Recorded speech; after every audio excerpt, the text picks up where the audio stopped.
Majoritairement exclues des services bancaires classiques de par le faible revenu, les femmes africaines sont devenues la cible privilégiée de la microfinance. Sous les apparences trompeuses d'aider leurs clientes à sortir de la pauvreté en leur offrant la possibilité d'entreprendre des activités génératrices de revenus, ces institutions de la microfinance IMF n'ont pour ultime finalité que d'augmenter le profit en proposant aux femmes et à leurs organisations une multitude de services financiers appelés microcrédits, comme en témoignent ces femmes présidentes d'associations féminines. Je faisais partie d'une mutuelle de crédit grâce à une amie qui m'en avait parlé. Alors qu'auparavant, disons que je me débrouillais par-ci par-là et j'étais plus ou moins à l'aise dans mon business. Mais depuis que je me suis engagée dans le système du microcrédit, je ne fais plus de bénéfices à cause du taux élevé et voilà pourquoi j'ai repris mon économie. Nous les femmes, nous voulons vraiment travailler. Voilà pourquoi nous empruntons à gauche et à droite. Mais comme la plupart d'entre nous n'ont pas fait l'école, nous nous empressons de signer sans pour autant savoir de quoi il s'agit. Et nos créanciers, je veux dire les banques, ne font rien pour nous aider, sinon nous encourager de signer et quelquefois à des taux allant jusqu'à 50%. D'où une impossibilité de s'en sortir. Face aux crises du monde agricole, aux mutations démographiques dans nos pays, les milieux urbains et les banlieues absorbent une grande partie de la main-d'œuvre féminine.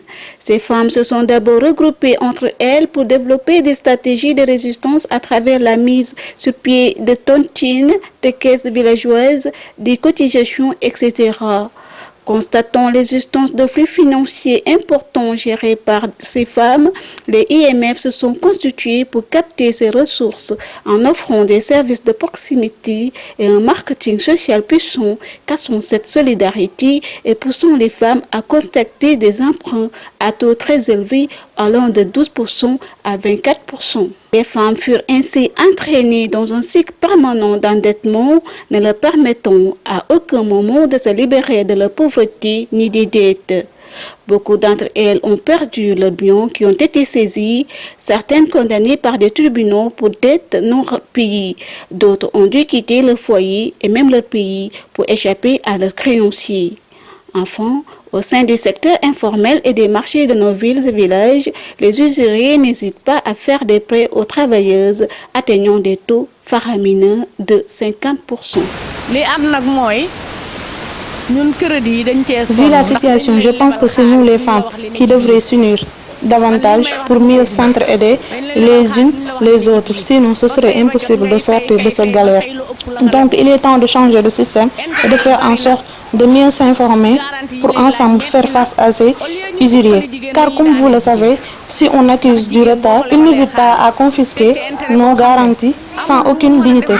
Selon Bambi Soumari, nous les femmes du CADTM Afrique, des pays suivants, Bénin, Burkina Faso, Cameroun, Congo, Brazzaville, Côte d'Ivoire, Gabon, Guinée-Conakry, Mali, Maroc, Niger, République démocratique du Congo, Togo, Sénégal et Tunisie. Nous nous sommes regroupés pour mener une campagne panafricaine dénonçant les abus, pratiques usuraires et tromperies des institutions de microcrédit.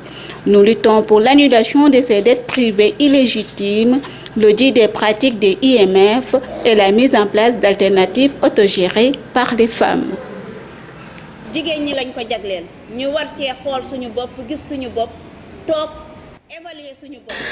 Un début du CADTM, c'est de nous permettre de synchroniser nos forces pour une meilleure synergie et faire en sorte que notre voix parvienne aux décideurs pour que nous puissions, nous femmes, bénéficier de nos activités pour des lendemains meilleurs.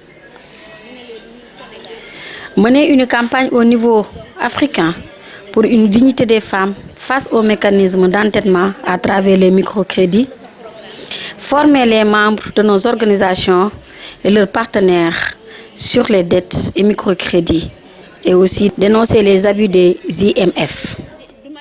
Ainsi, on a retenu de faire une campagne de sensibilisation dans toutes les régions du Sénégal et ensemble construisons des alternatives en faveur de la dignité des femmes.